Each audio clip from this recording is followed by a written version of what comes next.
eu abri a última reunião lá do MPS, vou abrir essa aqui também, né? Então, o objetivo, primeiramente, né? O Ademir vai contar para nós, né, o que é o MPS-BR. Eu não sei nessa sala aqui se alguém já participou, os mais velhos com certeza, mas os mais novos, quem sabe, não tenham participado dessa adequação do MPS, né? E, bom, quando a gente fala em MPS-BR, a gente fala de um modelo, de um programa, né, que tem o objetivo de melhorar os nossos processos internos. Toda vez que a gente passou pelo MPS-BR, então essa é a quarta vez já, a gente sempre melhorou. E eu acho que a prova disso é sempre o crescimento da empresa, né? Então, primeira vez que fizemos, tínhamos, sei lá, umas 20 pessoas com a gente, depois já umas 40, depois umas 50, e agora estamos na casa de 60 e poucas pessoas, quase 70, né? Então, vamos ver se dá sorte isso aí e a gente chega no 100, né? Então, a gente fala de crescimento, mas principalmente um crescimento organizado, gente. Então, qual que é o ponto aqui? O que que eu quero destacar, né, para todos nós aqui? Quando a gente fala em processo, né, muitas vezes vem coisa chata aí no meio e tal, mas, em geral, ele faz com que as coisas funcionem melhor, de forma mais simples e que todo mundo saiba o que tem que fazer. E o objetivo dessa reunião é justamente isso, é colocar todo mundo na mesma página, para que todos tenham informação do que está acontecendo com a empresa e saibam, né, para que rumo a gente está indo. Então, além de ser uma reunião para falar do MPSBR, etc., a gente também tem o objetivo, né, de deixar todos na mesma página. Então, essa é a minha pequena introdução, e aí eu vou passar a bola aí para o doutor Ademir, que é o cara aí que vai fazer a nossa E, adequação do MPS. exatamente. Nós vamos trabalhar um pouquinho, então, acho que o João colocou muito bem essa questão aí do processo, essa questão da evolução, né?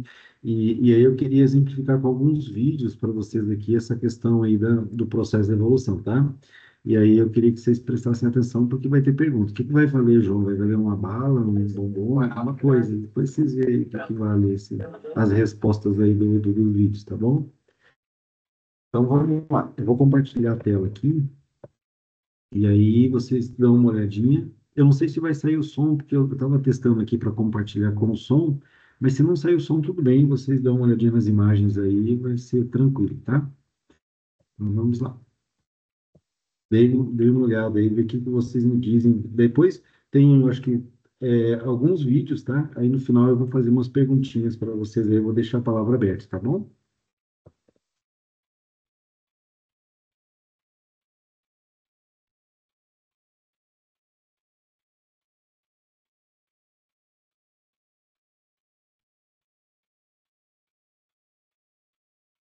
Alguém já ouviu falar dos pit stops da Fórmula 1? Sim. Sim. Sim.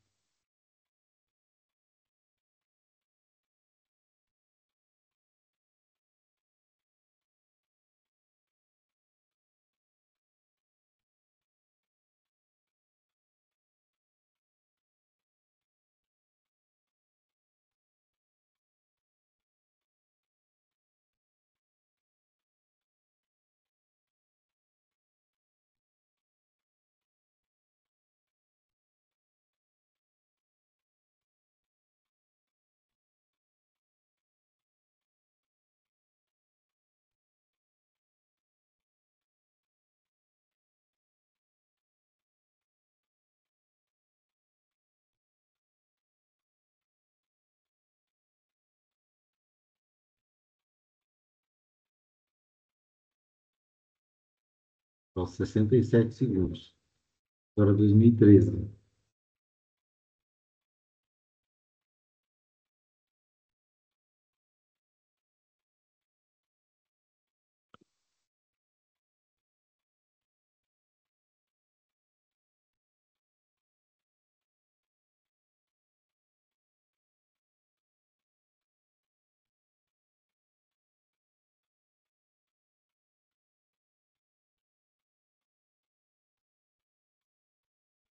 Mudou alguma coisa, não? Uns 61 segundos. Mudou tudo, Aqui, né? agora deixa eu mostrar um outro exemplo aqui, ó, comparando também alguns anos, tá? 1990,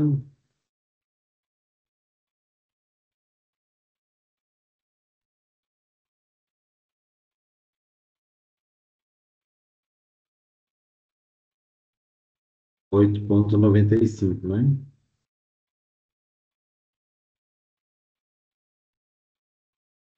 2000, já baixou para 7,22.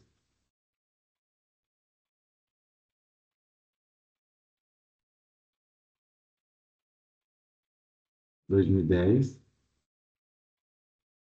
2020.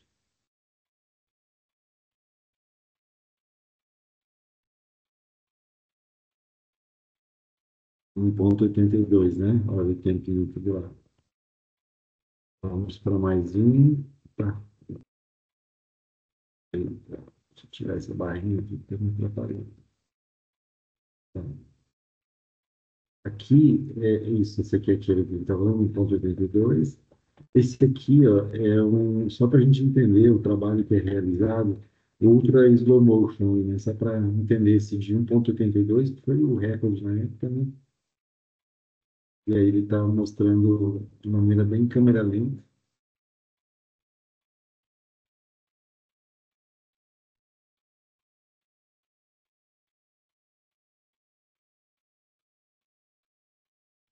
Aqui nós temos um outro comparativo, ó, bem interessante, que mostra o trabalho da equipe e o trabalho individual, tá? Então, olha aqui, ó, tem três aqui numa equipe e tem uma pessoa só do outro lado.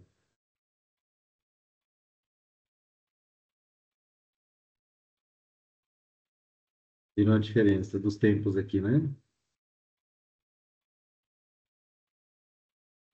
E aqui o último, só para exemplificar isso aqui, ele fala que é um trabalho ninja.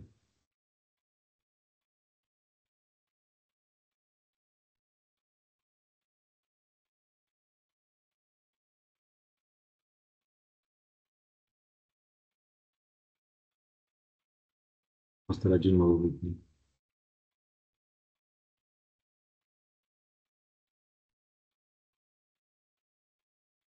Beleza, deu para perceber aqui, né? Então, assim, gente, o que eu queria conversar com vocês aqui, né? É, o que nós eu vou parar de compartilhar aqui só para a gente conversar aqui com todo mundo na página aqui, né? O que a gente percebeu aí nesse processo aí, né? Essa questão do pit stop a gente pode considerar como sendo um processo, né?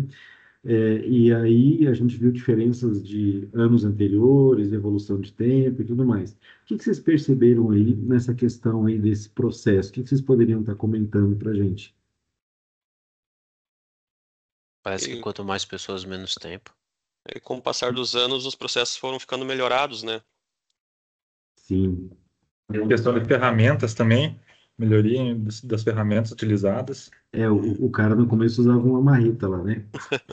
E a Né? própria tecnologia, né? Nos últimos ali, o pneu é plug and play. Não precisa apertar depois ali. Do Plug Ninja. and play, né?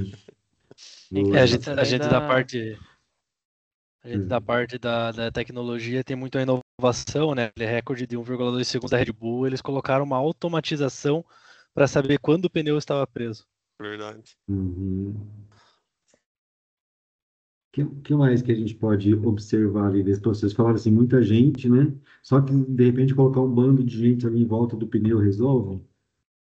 o treinamento, É né? uma pessoa responsável por cada processo ali. Uma pessoa fica responsável Isso. por um tirar, outro colocar, outro apertar. Isso, um papel bem definido de cada um deles, né? Tornou o trabalho de equipe mais dinâmico, né? E isso gerou Uhum. agilidade. Exatamente.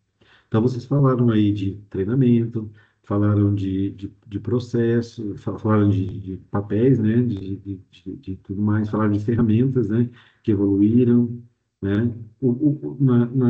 Conversando com o Fábio da outra vez, ele lembrou um detalhe bem importante. Esse tempo também, ele tem a ver com a questão de, para quem é mais aí da Fórmula 1, aí lembra, né, desses detalhes, no começo você tinha o abastecimento ali no processo, né?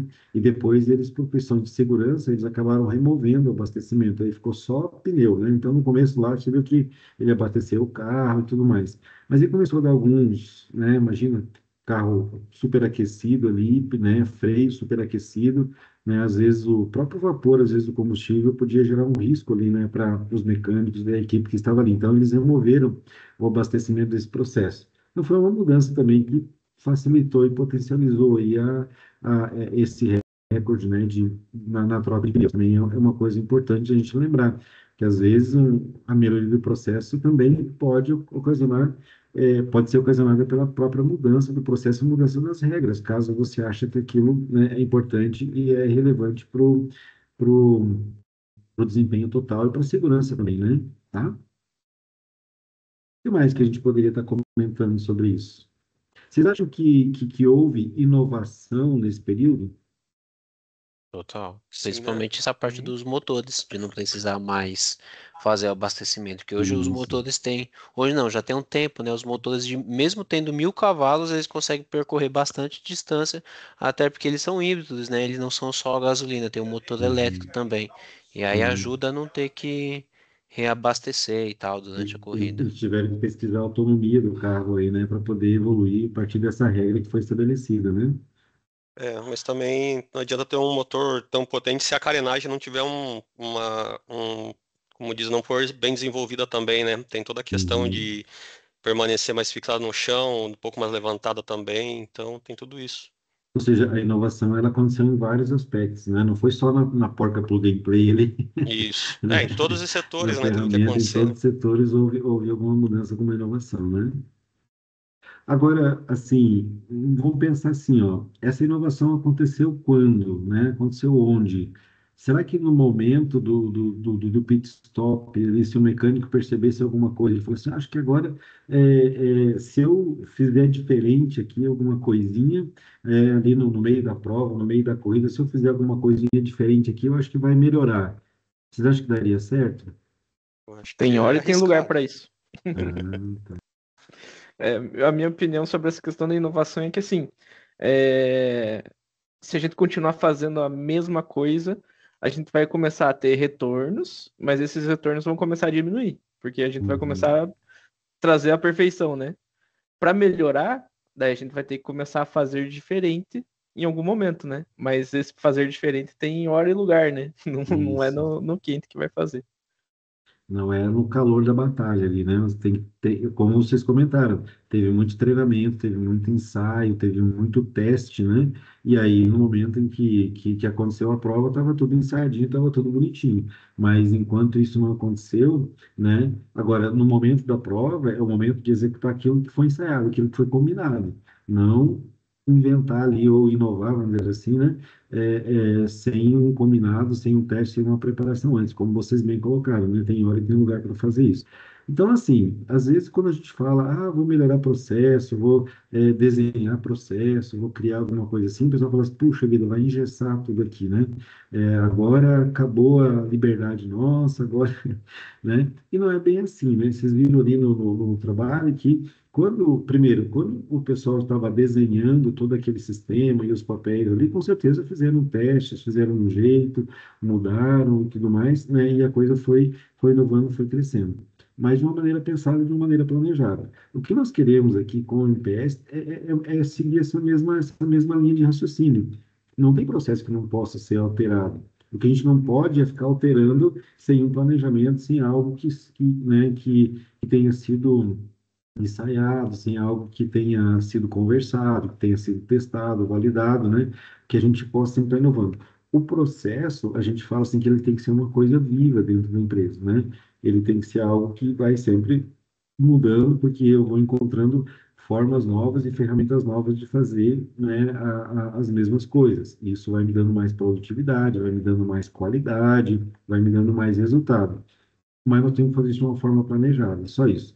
Então, assim, a inovação só queria deixar esse recado para vocês, né? Que a inovação ela é sempre bem-vinda, né? Então, a inovação ela sempre vai ser recebida de braços abertos, mas a gente fazer isso de maneira organizada e de maneira correta. tá bom? A gente ficar inventando, acho que hoje eu vou atender o cliente assim, hoje eu acho que eu vou atender o cliente assado, hoje eu acho que eu vou usar agora eu acho que tem uma outra maneira de atender o cliente que é pelo TikTok, eu acho que ele vai ficar mais feliz, entendeu? Sem validar, sem testar isso é um pouco complicado, tá bom? É essa a mensagem que eu queria dar.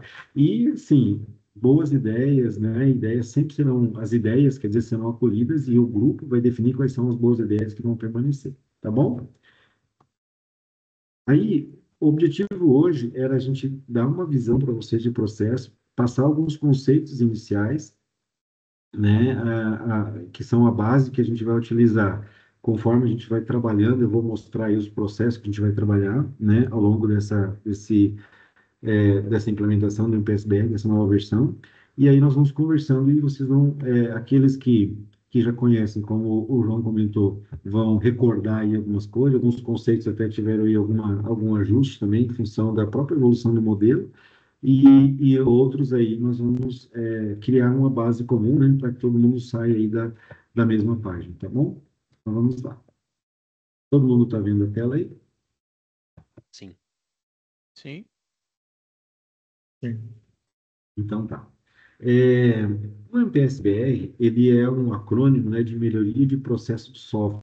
Apesar de ter o nome software ali no nome, desculpa, no acrônimo, ele se aplica a serviços, se aplica a recursos humanos, ele tem aí algumas nuances aí, tá? Então nós vamos conhecer um pouquinho desse modelo. Nós estamos utilizando a versão 2024, que é a última versão, e nessa versão aí eles mudaram em algumas questões, tá? Por que é importante uma certificação, né? Por que é importante eu ter essa certificação? Por que é importante eu ter esse selo de qualidade do MPSBR? Eu peguei aqui até de uma empresa muito legal lá de Ponta Grossa, chamada PLSS. Acho que vocês já conhecem essa empresa aí, né? E aqui, quando eu falo que a empresa, a Pellissari, ela é uma empresa MPSBR nível G, eu já consigo dizer algumas coisas a respeito dessa empresa, mesmo que eu não conhecesse a empresa. Eu já consigo dizer que é uma empresa certificada no nível G, que ela tem um estágio inicial de maturidade, né, como está colocado aqui, ou seja, demonstra uma preocupação, né, com a organização, com o processo, com padronização, né? Tudo bem que o nível G é um foco inicial, nós vamos falar um pouquinho sobre isso, mas é um nível excelente já de organização, né? E toda a certificação, todo o modelo, e é uma característica do IPSBR, ele tem uma implantação gradual aí de melhoria de processos e serviços, né? Que benefícios que essa empresa traz, ou na verdade, a certificação traz para a empresa? Então, mesmo sendo no nível inicial, né, no nível G, ela já traz uma melhor organização, padronização, a gente já começa a discutir aquela questão dos papéis que vocês viram ali no pitstop, já começa a organizar tudo isso, né? E o mais importante aí é que para os clientes, né, ou algo bastante importante aqui para os clientes, ele já consegue prever um resultado esperado de uma empresa que é certificada e que tem avaliação nível G, né? Então, é razoável esperar que a empresa tenha uma cultura de Foi melhoria. só para mim, pessoal, para todo mundo cortou? Tá. Oi? Para cortou mim lá? foi tudo bem. Foi só para normal. você, João. Aqui é normal. Tá. Então, beleza, tocou, mas me mas avisem normal. aí, gente, importante. Então, é razoável esperar que a empresa tenha uma cultura de melhoria contínua, esteja aberta a feedback e que demonstre um esforço para aprimorar seus processos com o passar do tempo, né? Então, assim, essas certificações, esses modelos foram criados para isso, foram criados para que, ao contratar uma empresa, ao eu certificar uma empresa, eu saiba o que esperar de resultado, eu saiba o que esperar de produtos e serviços daquela empresa. Esse é o foco, né, dessas certificações. Eu consigo estabelecer um perfil, uma expectativa daquela empresa, a partir do momento que eu sei o nível de maturidade, que eu sei, né, o nível de qualidade que ela obtém, o selo de qualidade que ela obtém, tá bom? Isso vale para o MPSBR, vale para o ISO 9000, vale para o CMMI, vale para vários outros modelos. Por isso as empresas investem nesse padrão. Agora, uma coisa importante de se colocar também é que eu tenho processos, eu tenho resultados esperados aqui, que nós vamos falar um pouquinho sobre isso lá na frente do IPSBR, mas ele me diz o resultado e o perfil que eu espero daquela empresa. O modelo não vai dizer como aquela empresa vai implementar esse produto, vai implementar esses resultados, tá? Não vai dizer como que ela vai me entregar esses produtos e serviços. O modelo vai dizer, né, aquilo que eu espero e o perfil da empresa. Agora, o como, cada empresa tem o seu modelo de negócio, cada empresa tem a sua cultura, cada empresa tem as suas ferramentas, então isso a gente vai construindo juntos, né? Nós vamos construindo juntos aí esse processo, tá bom? Então, né, MPS é um acrônimo de Melhoria de Processo de Software Brasileiro, BR de brasileiro, né? Então, o objetivo do programa MPS, né, de melhoria de processo,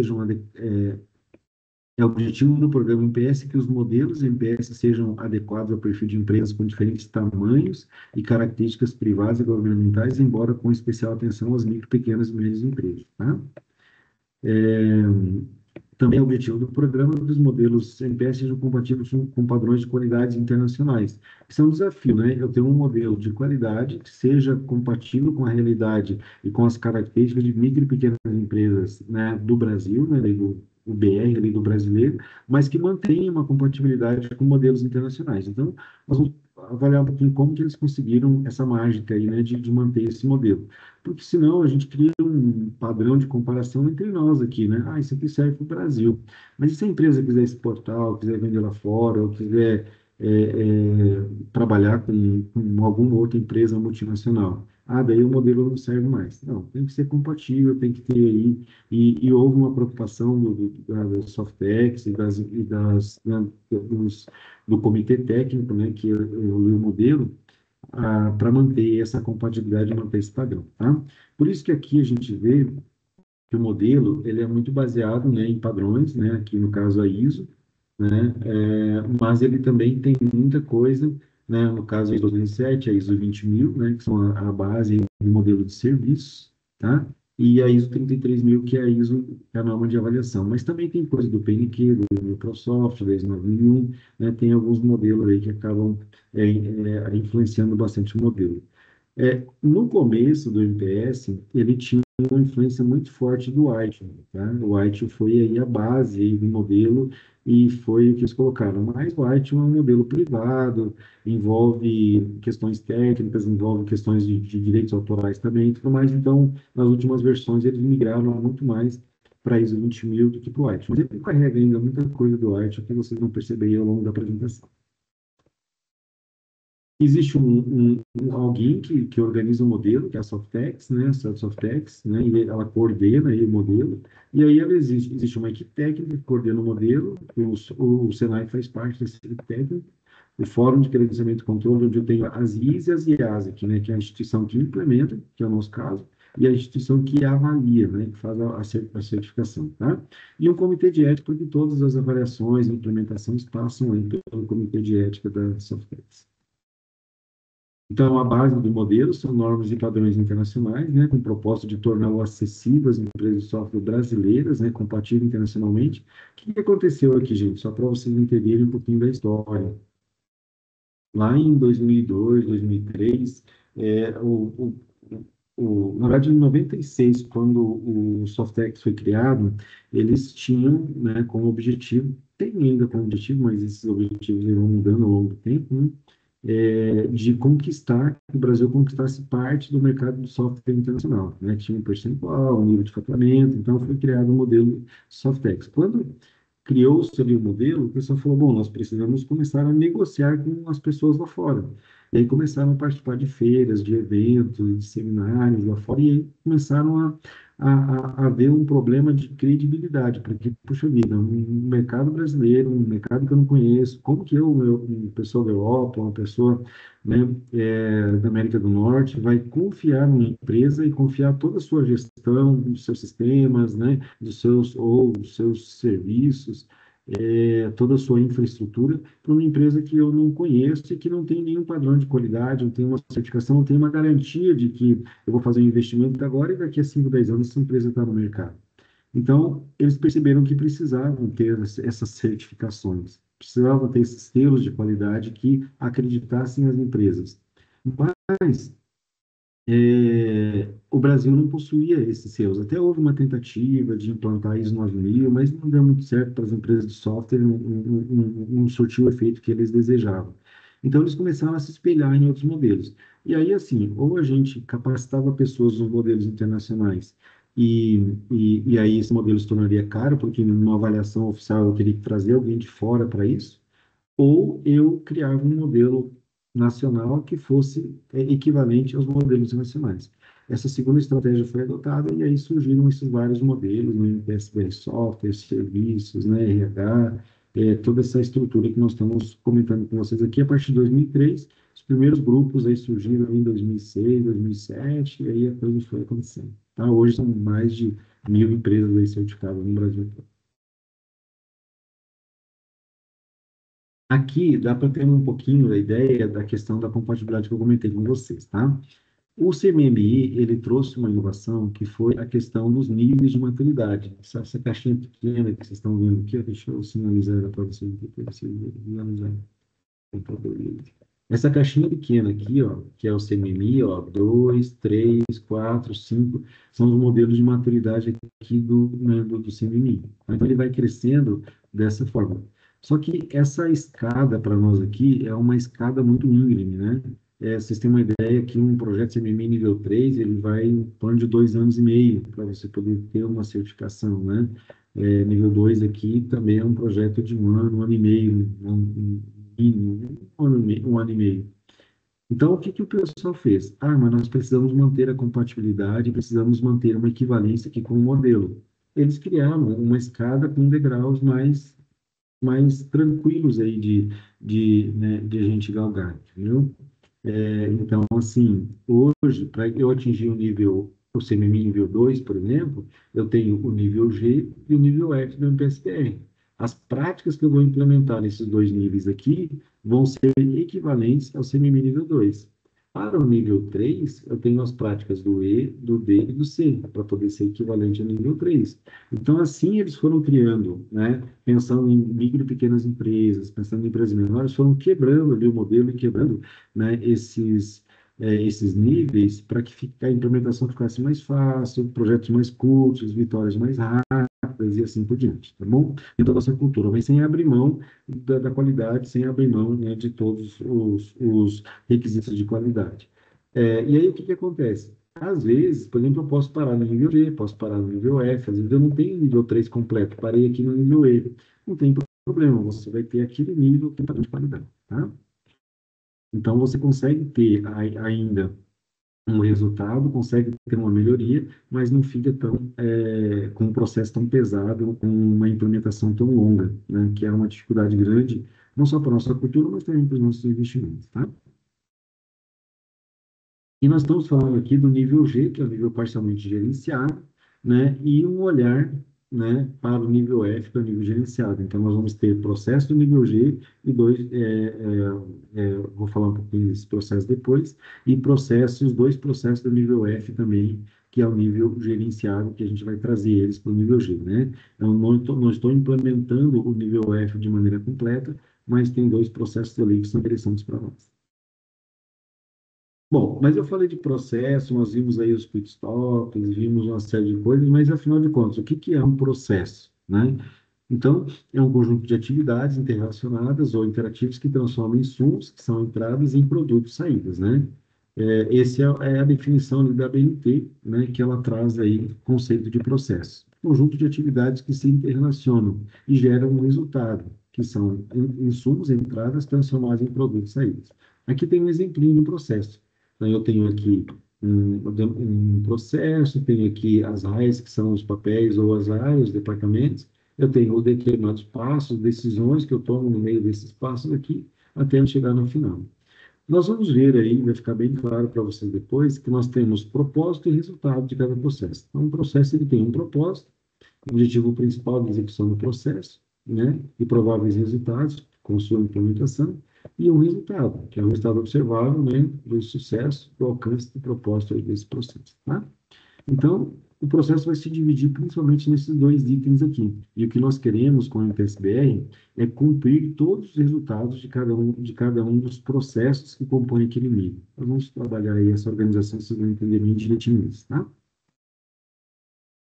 O processo ele tem uma capacidade, né? Então, a capacidade caracteriza o quanto o processo é capaz de alcançar os objetivos de negócio atuais e futuros e deve ser executado para os processos de serviços e organizacionais, no nível de capacidade correspondente ao nível de maturidade. Então, quando eu falo daqueles níveis ali, né, que nós estávamos comentando, né?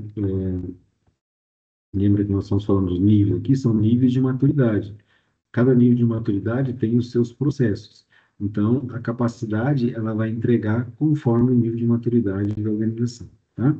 E a capacidade do processo expressa o grau de refinamento e institucionalização com que o processo é executado na organização ou na unidade organizacional, tá?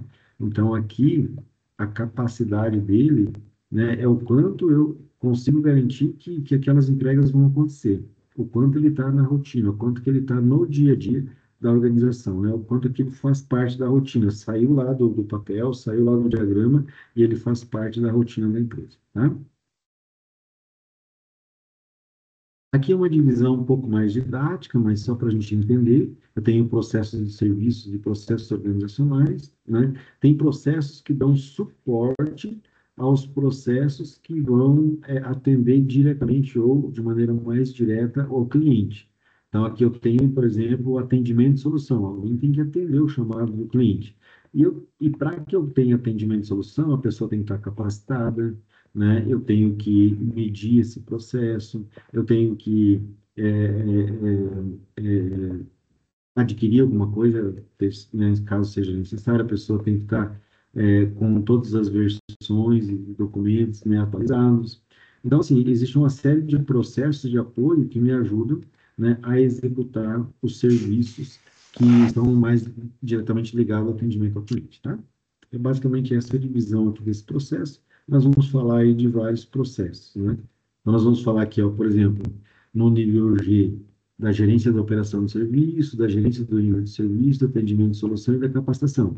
São os processos que compõem o nível G, tá?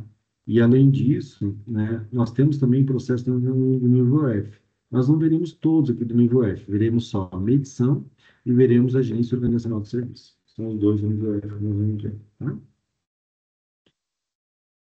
Bom, o processo ele tem uma estrutura. Isso aqui vai ficar mais claro depois, eu vou mostrar um exemplo de processo para vocês, mas ele tem uma estrutura, né? Ele tem um propósito, um resultado, como eu comentei, e ele tem a capacidade do processo, aqui, os níveis que vão evoluindo o processo ao longo do tempo, tá bom? Mas isso depois eu mostro na prática para vocês aqui, como é que isso vai funcionar, tá? Serviço. O que é um serviço? Então, o CMMI define assim, ó, um produto que é intangível e não observável, né? O White fala assim, ó, uma forma de entregar valor aos clientes, né, facilitando os resultados que os clientes desejam atingir sem ter a propriedade de custos e riscos específicos. E a ISO 20000 fala assim, meio de entregar valor para o cliente por meio da facilitação de resultados que o cliente deseja atingir. Então, imagina algo que é intangível, não armazenável, e que entrega valor para o cliente. Esse é um serviço, tá bom? Gerenciamento de serviço, um conjunto de capacidades organizacionais especializadas para prover valor aos clientes na forma de serviço. Então, tudo aquilo que eu utilizo, né, para que eu possa entregar esse serviço, eu considero como, né, essas capacidades organizacionais, né, de gerenciamento, é o que eu vou considerar como sendo gerenciamento de serviço, tá? Então, aqui a definição da ISO 20000, conjunto de capacidades e processos para dirigir, controlar as atividades e recursos do provedor para o projeto, né? Então, transição para o projeto, transição, entrega e melhoria de serviços para atender os requisitos de serviço, tá? Às vezes tem algumas palavrinhas aqui que ficam meio no ar, né? Requisito de serviço, né? Provedor de serviço, né? Aos pouquinhos a gente vai, né, passando esses conceitos, vocês vão se familiarizando com isso, tá bom? Mas tudo que eu utilizo para fazer uma entrega para o cliente, eu preciso organizar, né? Eu preciso gerenciar, né? É o processo de gerenciamento desse serviço. Provedor de serviços, uma organização que provê serviços para um ou mais clientes, internos ou externos, né? Então, organização ou parte de uma organização que gerencia ou entrega serviço ao cliente. Então, aquele que gerencia, que entrega o serviço ao cliente, é o provedor de serviço. Aqui pode ser a Peliçari, por exemplo, que entrega para clientes externos, mas às vezes eu tenho um suporte interno, né? Eu tenho uma área de uma central de serviços interna, por exemplo. Então, da mesma forma, ele continua sendo um provedor de serviço. Sistema de gerenciamento de serviços. Então, uma combinação integrada e interdependente dos recursos e componentes que satisfazem os requisitos de serviço. Então, o serviço ele tem requisitos. Eu preciso de profissionais capacitados, preciso de ferramentas, preciso de recursos, como nós vimos lá no Bitstop, né? É, esse sistema, essa combinação dessas ferramentas, desses recursos, é que vai constituir o meu sistema de gerenciamento de serviço, tá? Então, o sistema de gerenciamento de serviço para dirigir e controlar as atividades de gerenciamento de serviços em um provedor de serviço. Aí vocês têm, né, uma ferramenta para poder armazenar o serviço, né, para poder registrar o serviço. Vocês têm ferramentas de monitoramento de serviços. Ou seja, tudo isso compõe o sistema de gerenciamento de serviços. Aqui é um ponto bem focal para o MPSBR, que é a questão do acordo de nível de serviço, a ONS.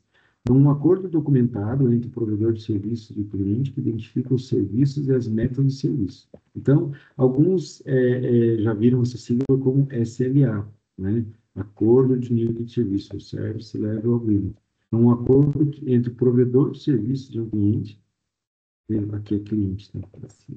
Uma SLA descreve o serviço, né, documenta as metas de nível de serviço e especifica as responsabilidades do provedor de serviço pelo cliente. Um único SLA pode cobrir diversos serviços ou, né, diversos clientes, tá? Aqui só uma observação, que às vezes em inglês também usa SLA.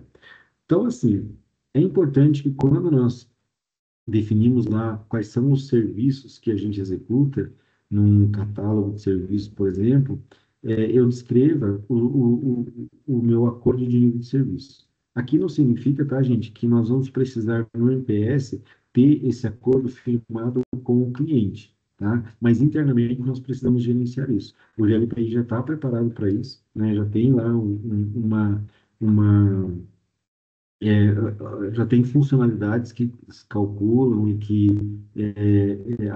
fazem a gestão, né, do acordo de nível de serviço. O que nós precisamos é utilizar isso no nosso dia, utilizar isso na rotina, tá? Quando eu abro um chamado, eu tenho um prazo de entrega, né? Esse prazo de entrega vai me dar uma fila de espera, vai me dar uma priorização, ou seja, tudo isso já está, assim, bem implementado dentro do GLPI. Nós temos que começar a utilizar isso, tá? E esse uma métrica, né, um indicador que o MPSBR vai olhar muito, tá? Principalmente no nível G, que é o nível parcialmente gerenciado, né, o ANS ou o SLA, ele vai ser aí a nossa base aí para a gente olhar se nós estamos cumprindo as metas ou não, tá bom?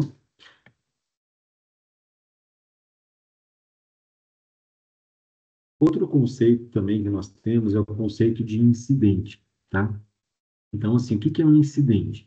Um incidente é uma indicação, né, de uma interferência real ou potencial na execução normal de um serviço.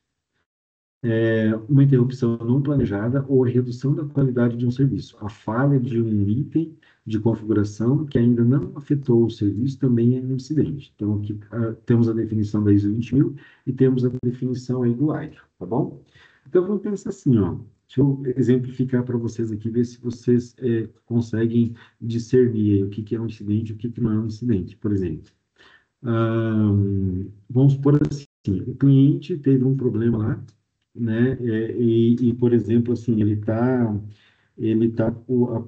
de repente com um caminhão parado no pátio e a impressora parou de imprimir e ele está com carga viva ou qualquer coisa assim lá no caminhão, né? E aí agora ele não consegue emitir nota, não consegue, a carga não consegue sair, e aí isso gerou um desespero lá no cliente, ele ligou na Pelissar porque agora tem que consertar a impressora. Isso é um incidente ou não? O que vocês acham? Sim ou não? É, Sim, porque tá meio que parado o serviço do cliente, né? Então, interrompeu o serviço do cliente, né? Ele não está conseguindo fazer lá né? Não está conseguindo despachar lá, não só as mercadorias, mas as cargas, né? Que ele possui lá, né? Parou todo o sistema dele lá.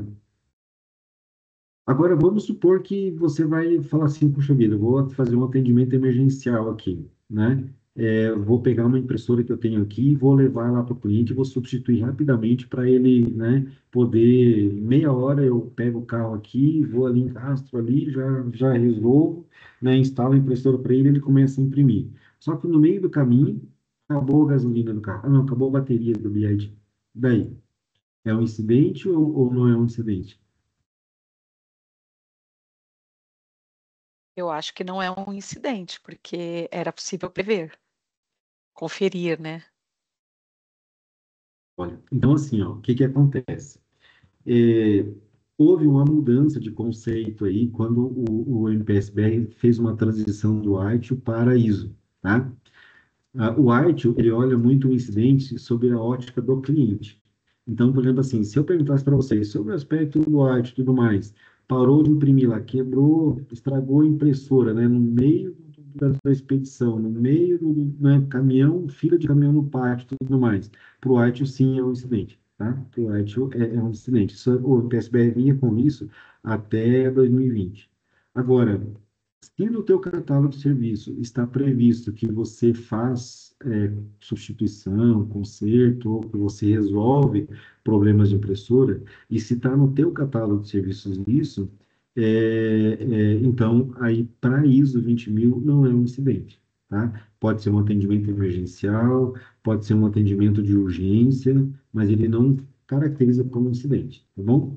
Essa é uma questão conceitual apenas, tá bom? Uma questão só para a gente não gerar essa confusão, porque pode ser que para nós, talvez no dia a dia, não tenha muita diferença, e a gente também não quer mudar essa forma de pensar do cliente. Acho que não é o foco aqui a gente fazer isso, né?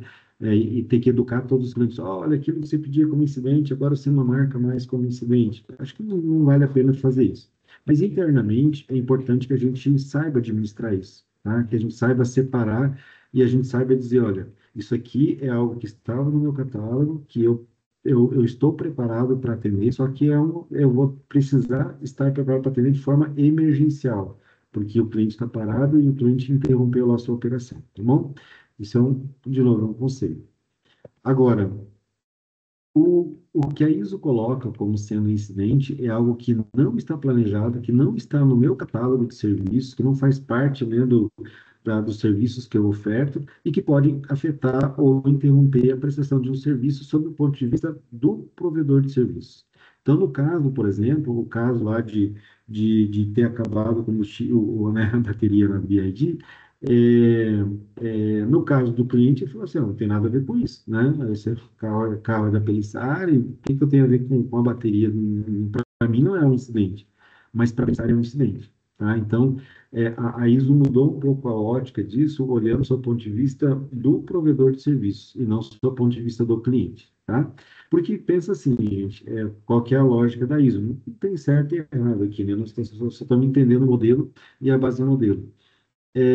Se está no meu catálogo, eu tenho que estar preparado para atender. Esse é um ponto, né? Essa é a ideia essa é a ideia que a ISO traz, né? E agora, se acontece alguma coisa que não está no meu catálogo e que pode afetar eu prestar o meu serviço, aí eu vou entender isso como sendo um incidente, tá?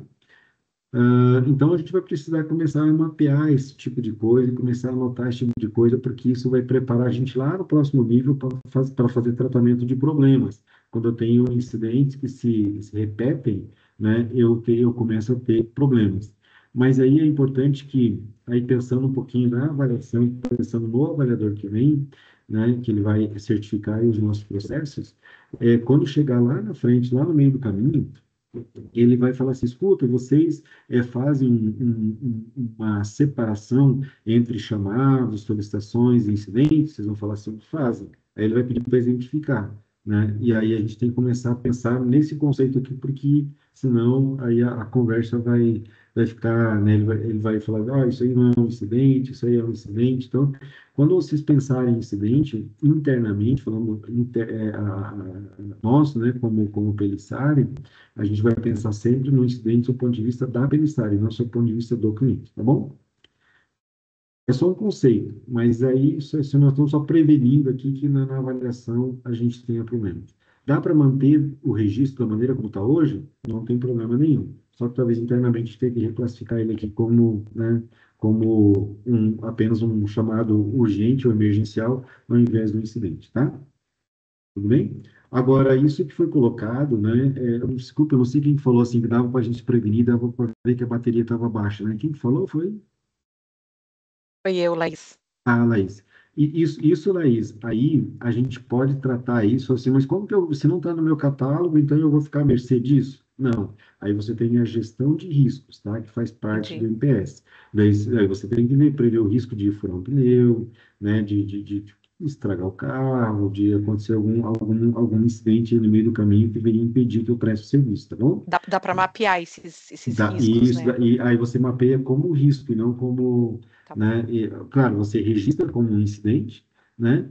Mas você pode se preparar para esse incidente através da gestão de riscos, tá? Então, não é que você vai te pegar, o risco é para isso, né? Para não te pegar de surpresa, vamos dizer assim, Sim. né? Então, a ideia é você trabalhar dessa forma, tá? Então, a gente vai mapear isso sim. Só não vai mapear no nosso catálogo de serviço, porque daí quando está no catálogo, eu tenho SLA, eu tenho prazo para executar, e se é uma coisa que eu não consigo me preparar, como é que eu vou colocar um prazo, um SLA, se é algo que eu não consigo prever, né? Que vai acontecer, tá? Entendi. Então, essa é a ideia aí dos conceitos aí de dois modelos, tá? Mas não significa que a gente não tem que estar preparado para atender, né? Para resolver essas duas questões. Aí, a causa de um ou mais incidentes, né, ela me remete a um problema, tá? Então, a causa normalmente não é conhecida no momento do registro do problema. Então, por exemplo, assim, se eu fosse perguntar para vocês assim, né, é, é, é, se eu fosse perguntar para vocês assim, por exemplo, será que o fato de ter acabado a bateria do carro é um problema? Ou, por exemplo, assim, se isso acontece de maneira recorrente, né? Olha, aconteceu como foi semana passada, no mês anterior tinha acontecido também, agora aconteceu de novo, né? Ou seja, esse problema está sendo, esse incidente aí está sendo recorrente. Será que o meu problema é acabar a bateria do carro? Na Não. verdade, o MPSBR trata como sendo o problema é a causa do incidente, e não o incidente em si, entendeu? Então, assim, o que está causando isso? O que está causando isso é porque existe um processo que quando a pessoa chega, ela larga o carro lá e vai embora. Ela nem olha como é que está, né, não olha o nível da bateria, não existe uma inspeção.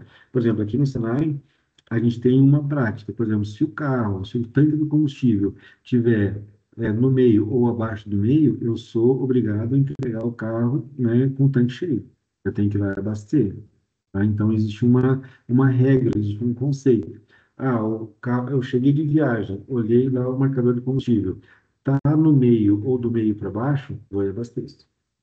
Para que a própria pessoa pegue o tanque, vai pegar ela no mínimo com o carro com meio tanque de combustível. Não vai correr o risco de chegar lá e o carro está com o tanque vazio. Tá? Então a gente já vai se policiando, vai chegando perto de Londrina, né? Já vai olhando ali, já vai vendo os postos e tudo mais, vai dar para chegar, não vai dar para chegar, vou chegar com meio tanque, mais de meio tanque, aí você já vai se policiando e já vai deixando ele preparado para o próximo que vai pegar o carro. Né? Tá ok? Então, a gente tem que se preocupar sempre com a causa, né? E o incidente, claro, ele tem que estar registrado para que você possa mapear, né? Mas a causa raiz do problema é o que nos interessa para que a gente possa corrigir e prevenir problemas futuros, tá? Essa é a ideia. Bom, operação, né? Então, uma operação é uma função organizacional, né, que realiza a execução contínua de atividades que produzem o mesmo produto ou fornecem o mesmo serviço repetidamente. Aqui, a operação, ela é uma esteira contínua, ela é uma esteira que vai acontecer. Por exemplo, vocês têm uma operação, que é, por exemplo, a operação de atender aí, dar o suporte aí para os clientes, e ela é uma operação contínua, ela não para. Mas o que nós vamos fazer aqui no MPSBR é pegar essa operação e dividir ela em etapas, né, em prazos, para que a gente possa planejar e para que a gente possa analisar como que foi a nossa operação, tá? Então, eu vou analisar, por exemplo, assim, eu vou pegar um período mensal, por exemplo, uma proposta inicial, depois eu avalio se mensal está bom ou não está bom, e aí eu vou avaliar, olha, eu planejei tantos recursos, tantas horas, eu tinha uma estimativa de tantos chamados no meu atendimento e tudo mais, né? E aí eu vou, na minha operação, eu vou avaliar no final do mês, olha,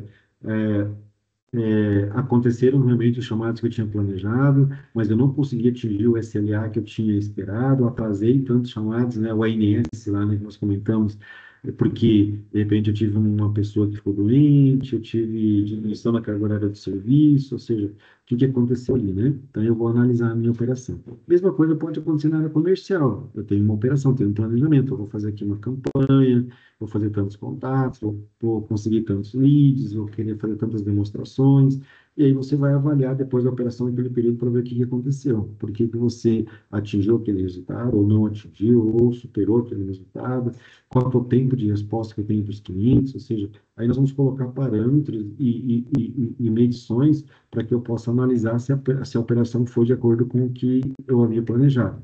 Se foi de acordo, ok, o que eu posso melhorar, né? E se não foi de acordo, né? Qual foi ou a causa do problema, ou, né, o que aconteceu, né? Ou o processo que eu preciso mudar, a ferramenta que eu preciso alterar, né? Ou seja, aí eu vou analisar. Acho que o importante é isso, né? É eu delimitar esse período de tempo para que eu possa parar, sentar junto com a minha equipe e analisar o que aconteceu e ver onde nós podemos melhorar. Lembra daquela questão lá que nós falamos lá do pit stop, do treinamento? Então, a gente vai ter essas paradas aí para poder analisar e verificar se nós podemos, né, fazer diferente e se isso poder trazer um resultado melhor, né, para a empresa, tá bom? Aqui, plano de trabalho, né, é o plano de operação de serviço, né, então, plano de projeto, né, que é quando o termo trabalho se refere a uma operação de serviço. Isso aqui nós vamos trabalhar, nós vamos exercitar, vamos criar aí os planos de operação, plano de produção, né, nós vamos estar criando esses planos aí que é para você se organizar. Fala assim, mas se a operação é contínua, como é que eu vou fazer um plano? Na verdade, você vai planejar aí os recursos, vai planejar as operações que você vai fazer, né? Você vai planejar mudanças que vão ser realizadas, vai planejar pessoas que vão estar de férias, você não vai estar com a equipe completa.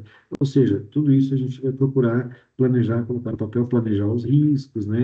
Fazer toda essa questão, verificar, de repente, gargalos onde você precisa parar e treinar, né? Aquelas pessoas, aquela equipe, né? E aí, para treinar, se eu estou treinando a pessoa, ela não está atendendo, ela não está vendendo. Então, como que isso vai se dar? Então, tudo isso é importante que a gente tenha um planejamento. O planejamento vai ser muito similar? Concordo. Todo mês ele vai ser muito similar. Mas é importante que a gente tenha isso, a gente vai analisando e a gente avalie, né, se a alocação dos recursos, o nosso planejamento está de acordo com a melhor combinação para dar o resultado que a gente espera. E aí, né, a gente já está quase finalizando aqui, nós temos aí a capacidade do processo, né, que eu comentei com vocês lá, né? Então, aqui eu tenho a implementação dos processos é feita, né, amparada pelos níveis de maturidade. Aqui tem G, F, E, D, C, B e A, são os níveis de maturidade, e os níveis de maturidade definem a capacidade do processo, e as capacidades são pautadas pelos resultados esperados.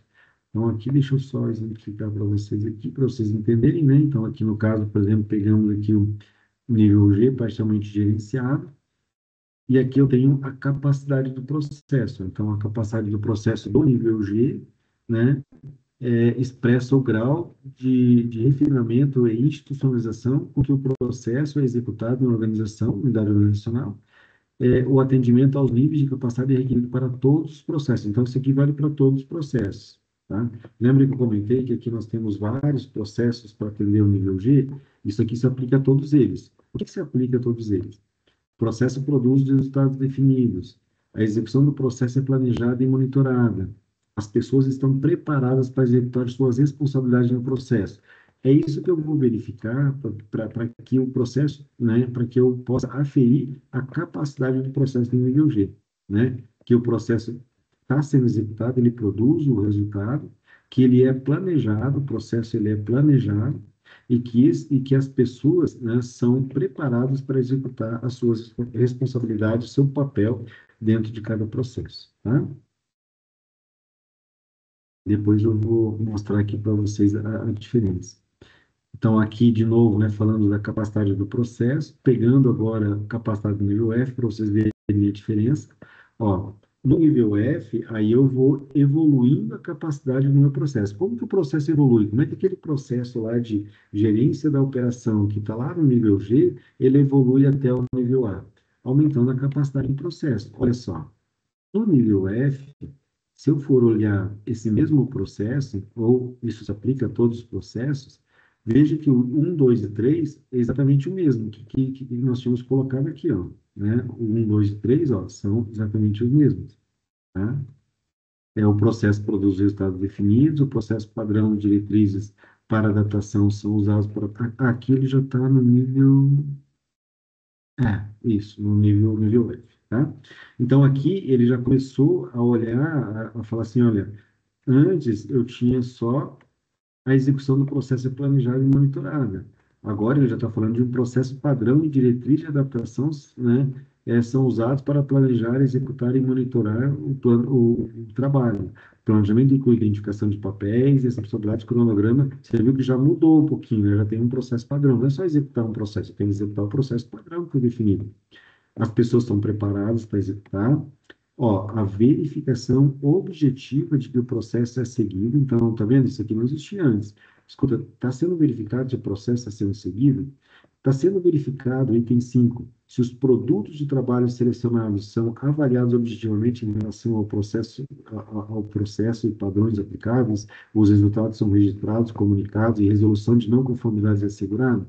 Então, veja que aqui ele já está exigindo, não só exigindo que o processo seja executado, mas que seja um processo padrão executado, que seja verificado se o processo padrão realmente é executado e que seja verificado se os produtos de trabalho, por exemplo, o que é um produto de trabalho? Eu vou registrar um chamado, o cliente ligou, eu vou registrar um chamado daquele cliente. Esse chamado, ele está sendo registrado da maneira adequada, da maneira como deve ser, de forma... E existe uma avaliação objetiva de que o registro desse chamado está seguindo um padrão definido? Então, pode ver que, se eu comparar a capacidade do processo aqui no nível G e comparar com a capacidade do processo no nível F, o nível F, com certeza, o processo vai ter uma capacidade um pouco maior de entrega, de qualidade, né, de padronização, do que o nível G. Tá? Entenderam a ideia? Deixa eu só pegar aqui para vocês um processo para vocês visualizarem de maneira mais completa aqui a questão do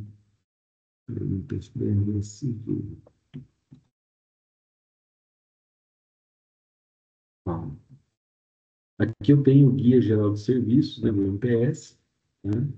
Então, aqui, por exemplo, nós estamos falando da capacidade do processo nível G, né, que é o que eu acabei de mostrar para vocês ali, né? E aí nós temos também a capacidade de processo do nível F, né? Do nível F, que eu li.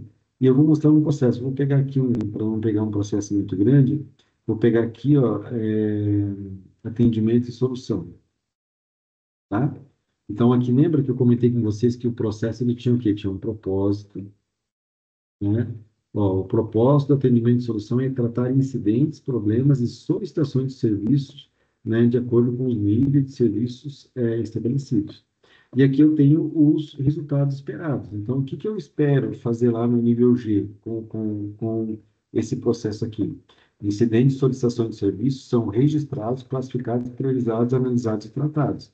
Então, aqui ele não está dizendo que eu tenho que registrar num papel de pão, ou eu tenho que registrar isso num sistema, ou eu tenho que registrar numa planilha Excel. Ele não está dizendo onde que eu vou registrar, mas ele está dizendo, ó, tem que estar tudo registrado, né? Depois ele tem aqui algumas notas, né, que ele é classificado, baseado em critérios objetivos, tem alguns detalhes aqui que ele vai colocar. No nível F, aqui ele falou incidentes, solicitações, serviços e problemas. No nível G, eu não tenho a palavrinha problema. No nível F, eu já tenho a palavra problema, né? E, da mesma forma, são classificados, registrados, analisados e tratados. Os incidentes de solicitação de serviço são monitorados até o fechamento, incluindo escalonamento pertinente. Tá vendo? Então, aqui eu tenho incidentes de solicitações. No nível F, eu tenho incidentes, solicitações e problemas. Eu já vou aumentando aqui o nível de complexidade do meu sistema. Então, assim, quando eu demonstrar que eu atendo todos esses resultados, que eu produzo todos esses resultados esperados aqui, ó, são, na verdade, três, né? Só que eles mudam um pouquinho conforme o nível aqui. Mas, basicamente, são três resultados que eu tenho aqui para atendimento de solução, que é esse processo aqui. Aí, eu atingi esse processo naquele nível, seja no nível G ou seja no nível F. Ele começa no nível G e evolui no nível F. Tá? Entenderam a ideia? Então, eu tenho aquelas duas dimensões, né? Que nós comentamos aqui, ó, né? Essa aqui é a dimensão do processo. Lembra as duas dimensões? Vou voltar aqui só para vocês entenderem. Ó, tem a dimensão do processo, que ele tem o propósito e o resultado esperado, e tem a dimensão da capacidade, que é aquilo que aplica a todos os processos, tá? E a partir daí, conforme eu vou atendendo cada um desses requisitos aqui, eu vou atendendo aquele nível no modelo e vou dizendo, olha, eu sou uma empresa nível G, sou uma empresa nível F. O que que nós vamos discutir aí durante a implementação? O que nós vamos discutir é qual a melhor forma que eu tenho, né, ou qual a forma mais eficiente que eu posso fazer para poder atingir esse resultado esperado. E a forma mais eficiente que eu tenho para poder atingir, né, para poder atender a essa capacidade aqui, a esse resultado esperado, né, da capacidade do processo. É isso que nós vamos estar discutindo. Para isso, cada vez que nós formos implementar um desses processos aqui, a gente vai conversar, eu vou explanar para vocês cada um desses resultados esperados, vamos discutir, entender cada um deles, entender onde que aquele resultado esperado agrega valor na minha operação, e aí nós vamos rever a documentação e os processos que já existem para que a gente possa implementar isso aqui da forma mais adequada, da forma mais eficiente. É claro que eu implementar isso aqui, né, atendimento de solução ali no suporte é uma coisa, eu implementar isso aqui lá no comercial é outra coisa. Então, cada um vai ter o seu processo, cada um vai ter a sua nuance, cada um aí vai ter, né, o seu momento de estar desenhando o seu processo, né, para melhor atender aqui a todos esses resultados. Então, a dinâmica da implementação é essa: discutir os processos, discutir os resultados esperados a partir do diagnóstico que nós fizemos aí, né, na última visita, e a gente definir a melhor forma de estar atendendo a esse resultado, tá? Então, assim, mas eu não entendi o ATD como um todo. Não tem problema. Quando a gente for implementar o atendimento de solução, nós vamos fazer um workshop só sobre ele. Mas aqui, além do ATD, tem a gerência da operação e serviços. Nós vamos fazer um workshop sobre a gerência da operação e serviços. Mas tem lá aquele negócio dos AMS, SLA lá que você falou. Então, nós vamos fazer um workshop só sobre aquilo para que a gente possa entender com mais detalhes esse conceito, né, esses resultados, o que o modelo está exigindo, e a partir daí a gente definir a melhor forma de estar atendendo e produzindo esse resultado. Tudo bem? Então, essa é a dinâmica de implementação do processo, tá? É claro que, como eu comentei com vocês, né, cada área da empresa a gente vai estar discutindo, né, da maneira mais apropriada, né? Como que eu atendo lá no comercial, como que eu atendo ali no suporte, como que eu atendo na área administrativa, cada um vai ter aí as suas particularidades. Tranquilo? Sim, Dúvidas? tranquilo. Será que vai ser bom? Eu não tenho dúvidas. Que bom, que bom. Como o João comentou lá no início, né? Toda vez que você para sentar e revisar os processos, né? É claro que aqui nós estamos revisando não porque o Ademir achou que é mais legal assim, o João gostaria, sabe? A gente tem uma regra, tem uma referência, que é o modelo, que é o padrão em PSBR. Isso dá um norte para a gente. Podemos colocar coisas novas, inovações, podemos colocar alguma coisa que seja particular da empresa e que, de repente, o João ou, né, Fábio, ou as pessoas que estiverem na liderança querem colocar, não tem problema nenhum. A gente pode colocar um painel, pode colocar, vai ser bem tranquilo. Mas a gente tem um mínimo para atender aqui, uma régua mínima, que é o modelo, que é o MPSBR, que é o nosso guia. Tá? Então, isso é bom porque dá uma referência e a gente tem um patamar mínimo aqui de qualidade para atingir. E a partir dele é que a gente vai estar discutindo e vai implementando aí essas boas práticas aí do modelo, tá bom? Então, não vai ser algo assim que né, que de repente só pela vontade de um de outro. Não, tem uma referência, tem uma regra, tem um padrão que é baseado num padrão internacional, que vai ser a nossa referência, a nossa base aí para atendimento, tá? Como eu comentei com vocês, a gente vai atender os processos aí do nível G, né, aqui, né, além dos processos do nível G, dois processos do nível F, né, que vai ser o escopo de trabalho que nós vamos estar trabalhando, nós vamos definir. Então, aqui, ó, esses em amarelinho aqui, gerência da operação, gerência de serviço, atendimento de solução e capacitação. E do nível F, medição e gerência organizacional de serviço. Tá? Esses dois. Gente, tranquilo? Alguma dúvida? Tranquilo. Vou parar de compartilhar aqui para vocês se verem. Depois, assim, eu não sei se já foi compartilhado com vocês, mas essa apresentação, ela está disponível, né? Já encaminhei lá no grupo do WhatsApp. Mas esse guia também do MPSBR, ele é um guia público, ele é aberto lá no site da Softex, posso mandar ele também, não tem problema. Então, toda essa documentação vai estar aí à disposição de vocês. Como vocês já têm uma certificação, nós vamos trabalhar, né, na revisão, na reelaboração, no repensar aí desses processos, né? E vamos atualizar eles aí até mesmo com alguns conceitos mudados, precisamos atualizar eles, mas vai ser uma excelente revisão, tá bom? Tranquilo? Da minha parte era isso que eu queria comentar com vocês, né? A gente curte Fórmula 1 aí presencialmente aí na próxima semana, né? E aí vamos evoluindo, vamos repensando esse processo. Na próxima semana, né, João, nós temos uma agenda aí presencial, né, dia quarta e quinta, que a gente alinhou ali com o Fábio acho que já colocou lá na agenda, e aí nós vamos ver aqueles processos mais básicos ali do MPS, né, que é rever o catálogo de serviços, que é o gerente de nível de serviços, rever a gerência da operação e rever o atendimento de solução. Então, são os três processos que a gente vai estar tratando aí na próxima visita, tá bom? Ademir, eu tenho uma pergunta. Opa, fica à Boa, é vontade. sempre bom quando tem uma pergunta, né, Ademir? Não fica essa cal assim, terminar assim. Como é que tá o cronograma? Mais ou menos quando a gente vai ser avaliado? Como é que é o cronograma do processo? A intenção é a gente fazer a avaliação mais para o final do ano, aí para setembro, outubro, nessa faixa, né? Conforme o andar da carruagem aí. Mas a ideia é a gente começar a fazer os pilotos em agosto. Algumas coisas a gente já implementa, já coloca em prática, né? Por exemplo, mudou a ferramenta, né? Reconfiguramos lá alguma coisa na ferramenta. No outro dia já está usando, não tem problema.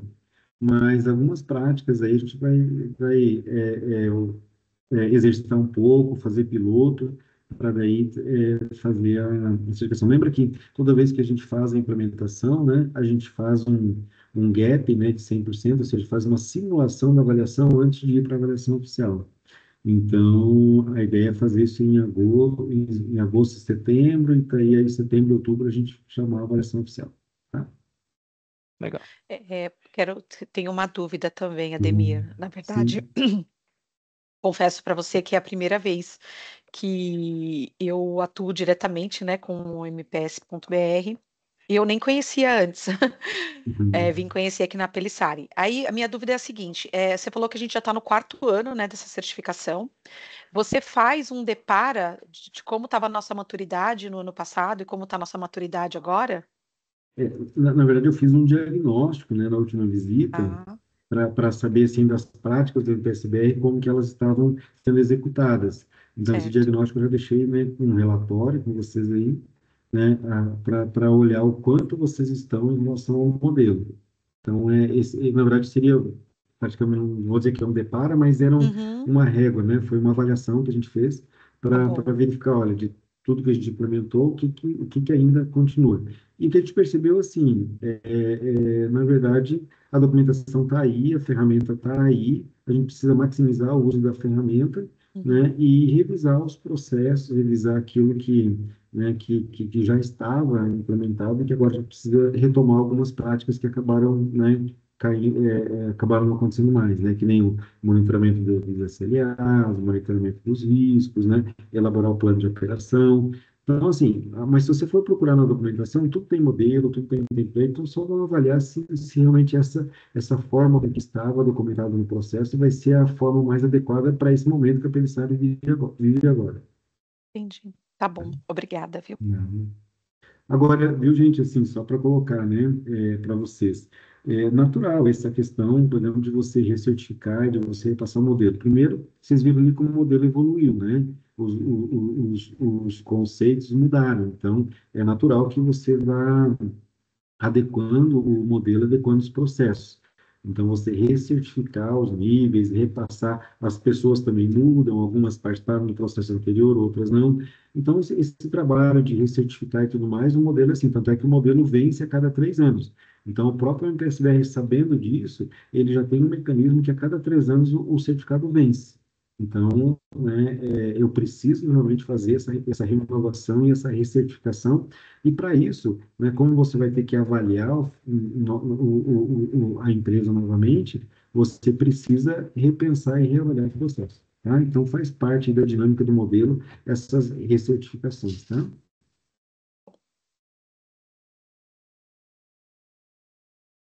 Tranquilo? Posso Muito parar? obrigada, Ademir. De nada, que isso. Estou à disposição.